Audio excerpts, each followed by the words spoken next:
அருள்மிகு சம்பங்கி பிச்சாலீஸ்வரர் திருக்கோயிலின் தல வரலாறு.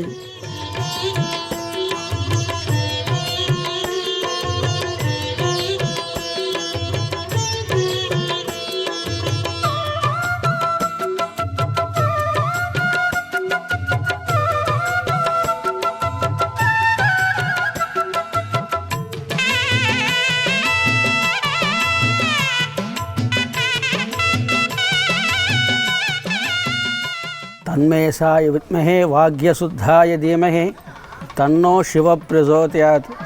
அருள்மிகு சிவகாமவல்லி உடனுரை சம்பங்கி பிச்சாலீஸ்வரர் திருக்கோயில் சுமார் 1000 ஆண்டுக்கு முற்பட்ட திருக்கோயில்.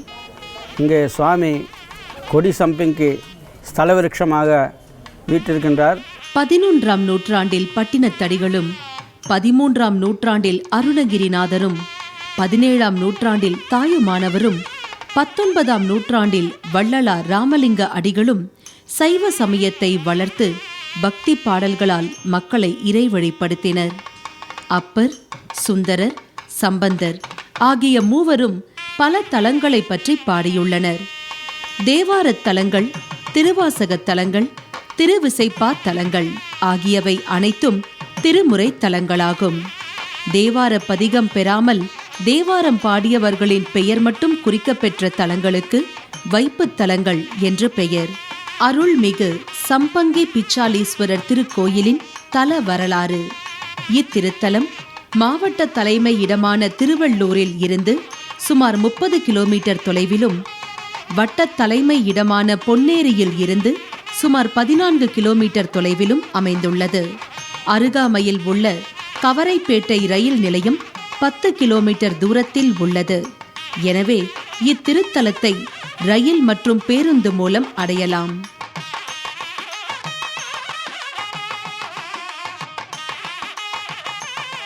மூன்று ஏக்கர் நிலப்பரப்பில் அமைந்துள்ள இத்திருக்கோயில் சுமார் 1000 ஆண்டுகளுக்கு முற்பட்டது. மூலவர் திருப்பெயர் அருள்மிகு சம்பங்கி பிச்சாண்டீஸ்வரர் என்பது ஆகும். மூலவர் சுயம்புலிங்கமாகும். உடையவரது உச்சியில் ஒரு வெட்டும் காணப்படுகிறது. செல்வந்தர் ஒருவர் அனைத்து லட்சணமும் பொருந்திய ஒரு பசுமாட்டை வளர்த்து வந்தார். அந்த பசுமாட்டை மேய்ச்சலுக்காக மாடு மேய்ப்பவனிடம் செல்வந்தர் விட்டிருந்தார். மாடு மேய்ப்பவன் செல்வந்தர் வீட்டு பசுவுடன் சேர்ந்து கிராமத்து பசுக்களையும் மேய்த்து வந்தான். மற்ற பசுக்களுடன் சேர்ந்து செல்வந்தரின் பசுவும் புல் மேய்ந்து கொண்டிருக்கும். பின்னர் அப்பசு வீட்டிற்கு சென்று நன்றாக பால் கறக்கும். இப்படி இருக்க ஒரு நாள் அப்பசு மாடு மேய்ப்பவன் கண் அயர்ந்ததும் ஒரு மணல் மேட்டின் மீது தானாக பாலை சுரந்துவிட்டு மற்ற மாடுகளுடன் வந்து கலந்துவிட்டது. இது தினமும் நிகழும் வழக்கமாயிருந்தது. இதனால் வீட்டிற்கு சென்று பால் கறப்பதையே நிறுத்திவிட்டது. செல்வந்தருக்கு கோபமும் சந்தேகமும் வந்துவிட்டது. அவர் மாடு மேய்ப்பவனின் மீது சந்தேகப்பட்டு அவனை கண்டித்தார். மாடு மேய்ப்பவன் தனக்கு ஒன்றும் தெரியாது என்று அழுது புலம்பினான். பின்னர் இருவரும் மாட்டின் மீது சந்தேகம் கொண்டு அதனை கண்காணிக்கலாயினர். மேய்ச்சலின் போது மேய்ப்பவன் கண் அயர்வது போல் நடித்தான். அவனை ஏமாற்றிவிட்டு அப்பசு மணல் மேட்டின் மீது நின்று கொண்டு தானாகவே பாலை சுரந்து கொண்டிருந்தது. அப்பசுவின் பின்னாலேயே சென்று இதனை கண்ணுற்ற மேய்ப்பவனுக்கு பயங்கர அதிர்ச்சியாகிவிட்டது. உடனே அவன் கிராமத்திற்கு ஓடிச் சென்று செல்வந்தர் மற்றும் கிராம மக்களை அழைத்து வந்தான். இதனை கண்ணுற்ற அனைவரும் அதிர்ச்சியடைந்தனர். உடனே செல்வந்தர் அம்மணல் மேட்டில் என்னதான் இருக்கிறது என்று பார்ப்பதற்கு மணல் மேட்டினை கோடாரியால் பிளந்தான்.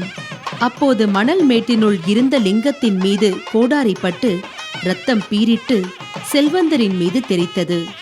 உடனே செல்வந்தர் மூர்ச்சையானார். இதனை கண்ட செல்வந்தரின் மனைவி அழுது புலம்பி உயிர் பிச்சை ஈசனிடம் கேட்டாள். உடனே செல்வந்தர் உயிர் பெற்றார். உயிர் பிச்சை அளித்ததால் மூலவருக்கு பிச்சாலீஸ்வரர் என்று பெயர் வந்தது. லிங்கத்தின் மீது கோடாரி தாக்கியதால் ஏற்பட்ட வெட்டு இன்றும் மூலவரின் தலையின் உச்சியில் காணப்படுகிறது.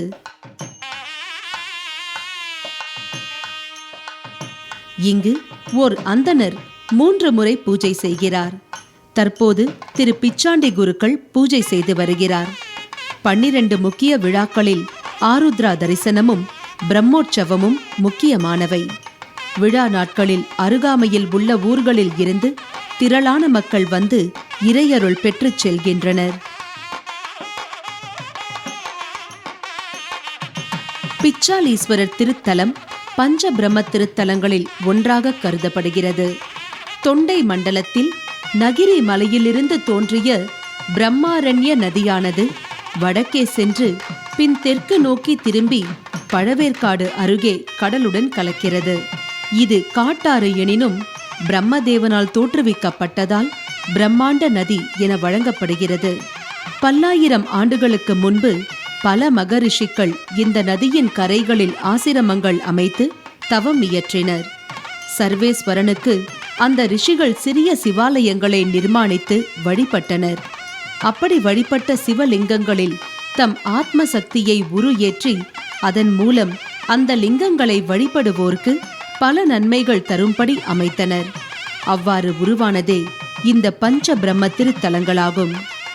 திரு ஆரிக்கரை எனப்படும் ராமகிரி, பள்ளிகொண்டேஸ்வரம் எனப்படும் சுருட்டப்பள்ளி, வாமதேவபுரம் எனப்படும் ஆரணி, வரமூர்த்தி கஷேத்திரம் எனப்படும் அரியத்துறை மற்றும் சிந்தாமணீஸ்வரம், தென்கோகரணம் எனப்படும் சிந்தாமணீஸ்வரர் கோயில் ஆகியவை பஞ்ச பிரம்ம திருத்தலங்களாகும்.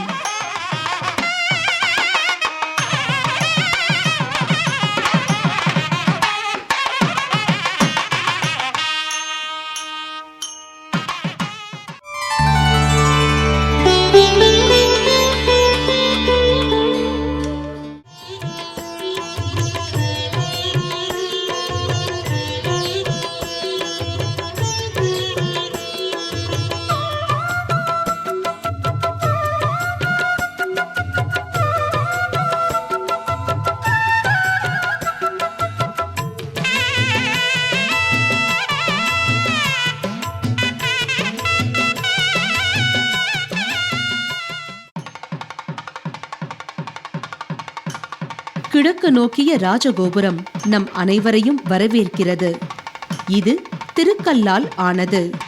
இதை வைத்துத்தான் இக்கோயில் 1000 ஆண்டுகளுக்கு முற்பட்டது என்று ஊர்ஜிதப்படுத்தப்படுகிறது.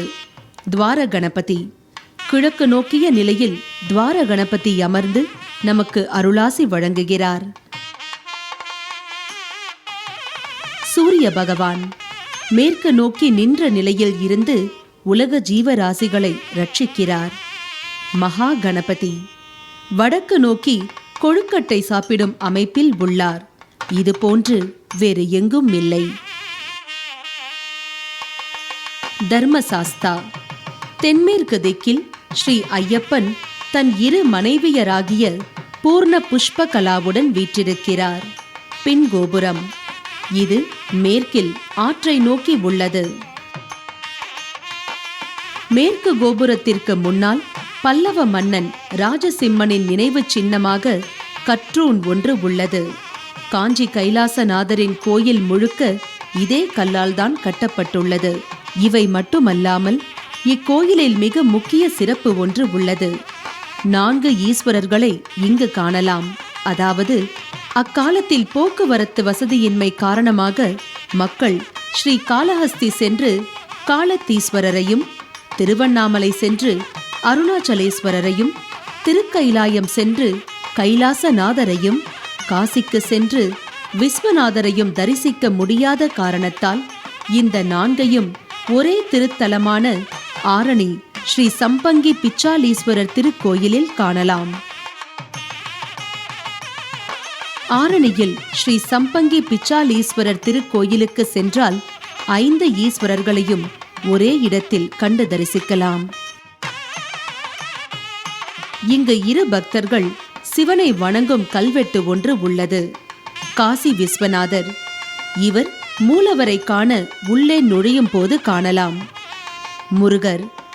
வருண பாகத்தில் ஸ்ரீ ஆறுமுக சுவாமி வள்ளி தேவசேனாவுடன் தனி சன்னதி கொண்டுள்ளார். குரு தட்சிணாமூர்த்தி ஸ்ரீ விஷ்ணு, ஸ்ரீ பிரம்மா. சுற்று பிரகாரத்தில் குரு தட்சிணாமூர்த்தியும் உலக ஜீவராசிகளை காக்கும் ஸ்ரீ விஷ்ணுவும் ஜீவராசிகளை படைக்கும் ஸ்ரீ பிரம்மாவும் வீற்றிருக்கின்றனர். துர்கா தேவிக்கும் சண்டிகேஸ்வரருக்கும் தனித்தனி சன்னதி உண்டு. ராகு கேது ஆகிய இருவர் மட்டும் உள்ள சன்னதி பக்தர்களின் நலனுக்காக தற்போது அமைக்கப்பட்டுள்ளது. ராகு கேதுவால் பாதிக்கப்பட்டவர்கள் இங்கு வந்து மனமுருகி பிரார்த்தனை செய்தால் அவர்களுடைய தோஷங்கள் விலகி நற்கதி அடைவர் என்பது திண்ணம். சனி பகவான். ஸ்ரீ சனீஸ்வர பகவான் பக்தர்களின் சனி தோஷத்தை போக்க நின்ற நிலையில் காத்துக் கொண்டிருக்கிறார். நாகர்கள். ஒரு தலை நாகம், 5 தலை நாகம் போன்றவையும் இங்கு உள்ளது. மூலவரை நோக்கிய நிலையில் நந்தி அமைந்துள்ளது. அது அலங்கார மண்டபத்தினுள் உள்ளது. கொடிமரம். நந்திக்கு பின்னால் கொடி மண்டபம் உள்ளது.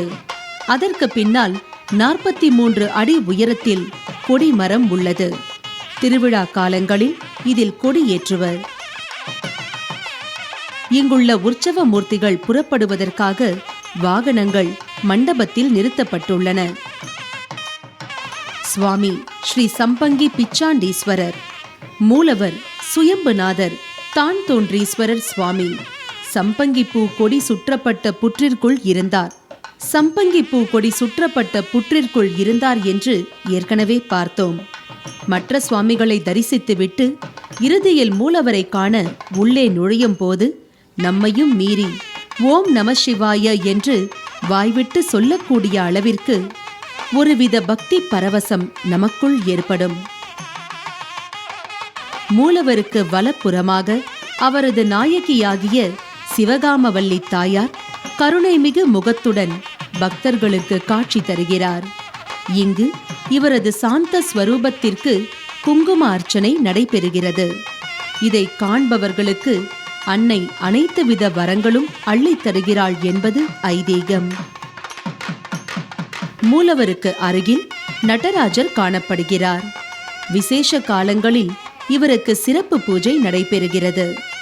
அம்மனுக்கு எதிரே நவக்கிரகங்கள் பக்தர்களுக்கு நல்லாசி வழங்குகின்றனர். அந்தந்த கிரக சஞ்சாரத்தின் போது சிறப்பு அர்ச்சனைகளும் நடைபெறுகின்றது. அருள்மிகு ஸ்ரீ பிச்சாலீஸ்வரர் திருக்கோயில் உள்ள மூர்த்திகளை வணங்கிவிட்டு இறுதியில் கொடிமரத்தின் கீழ் வீழ்ந்து கும்பிட்டால் நம் மனதிலுள்ள பாரங்கள் அனைத்தும் குறைந்தது போன்ற ஓர் உணர்வு ஏற்படும். நம்பிக்கை பிறக்கும்.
विद्महे महादेवाय धीमहि तन्नो रुद्रः प्रचोदयात् शिवकामवल्ली समेत श्री संपंकी पिच्चालीश्वर स्वामिने नमः आनंद कर्पूर ज्योति दर्शनं समर्पयामि।